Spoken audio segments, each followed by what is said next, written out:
ঘরোয়া পদ্ধতি চুলকে কি করে সফট করবে তার একটি ছোট্ট একটি ভিডিও তোমাদেরকে দেখালাম। তার জন্য নিয়ে নিয়েছিলাম 4টে ভেন্ডি আর একটা পাতিলেবু আর একটা অ্যালোভেরা, সেগুলো আর একটু শ্যাম্পু আর কফি পাউডার।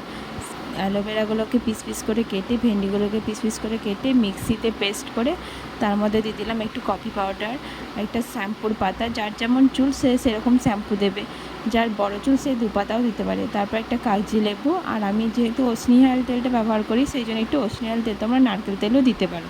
তারপর সেটাকে আমি ভালো করে মিশিয়ে মাথায় লাগিয়ে নিলাম।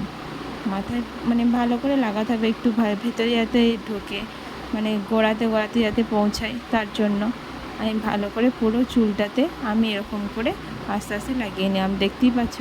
তারপর আমি এটাকে 2 ঘন্টার মতো রেখে দেবো। তো এটা ধুয়ে নিলেই হয়ে যাবে। দেখো চুলটা আমার আগে কেমন ছিল আর এখন কতটা নরম আর সফট হয়েছে। ভিডিওটা ভালো লাগলে